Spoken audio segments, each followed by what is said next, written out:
She ruled for 44 years. She defeated an empire. She built a golden age and swore she would never marry.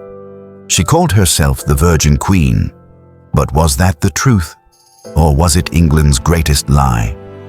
This is the untold story of Queen Elizabeth II, her secret lover, her possible child, and the conspiracy that still haunts royal history. Elizabeth Tudor was never meant to wear the crown. She was born in 1533 to Anne Boleyn, Henry VIII's second wife. When Anne was executed, Elizabeth was declared illegitimate, stripped of her title and hidden from the court. She grew up in the shadows of palace politics, watching her father remarry again and again. She learned early that love meant danger, that in the Tudor world, queens were disposable. But Elizabeth was sharp.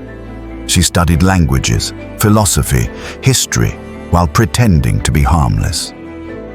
By the time her sister Mary died in 1558, Elizabeth stepped into power not as a princess, but as a survivor. Elizabeth made one thing clear: she would never marry. In her own words, she was wedded to the realm of England. No man would share her throne. No prince would rule beside her. This gave her power, control, and something even rarer: freedom. She became a mythic figure, painted in pearls, crowned in flame-red hair, the untouched queen, the untouchable queen. But the image didn't match the whispers, because there was one man who was always by her side: Robert Dudley.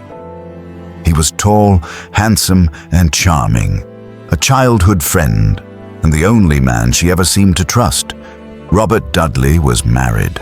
But Elizabeth kept him constantly at court, gave him rooms beside her own, and showered him with favor.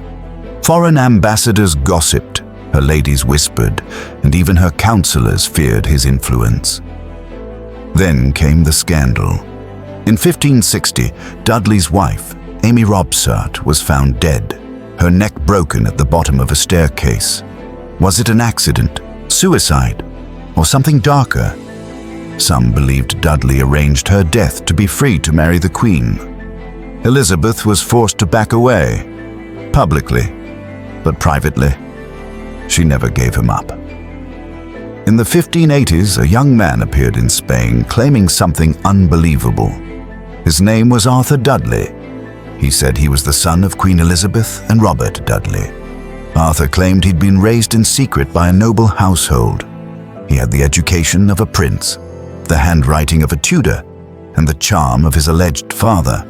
Spanish officials were so convinced they interrogated him, but didn't execute him. They believed he might be telling the truth. Even some English agents feared the scandal if it ever got out. But Queen Elizabeth, she never responded. She never denied it. She simply went silent. Arthur Dudley vanished from the records soon after. If Elizabeth did have a child, admitting it would have destroyed her reign. She ruled as a woman in a world built for kings. Her authority came from being untouched, unconquered, and indivisible from England itself. A husband would have weakened her. A child, even worse. It would raise questions of succession. It would give rivals a bloodline to manipulate. So Elizabeth made herself a living symbol. Virginity as power.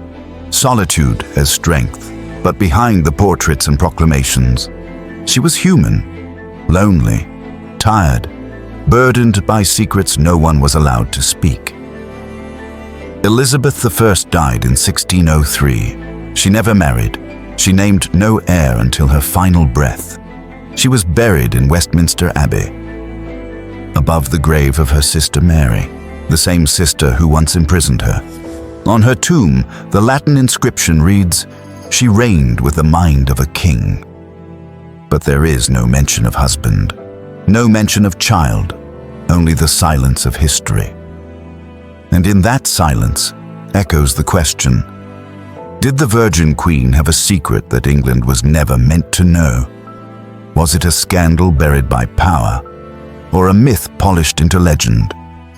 Whatever the truth, Elizabeth took it with her. Follow for more royal conspiracies, forbidden love stories, and the truth history tried to hide.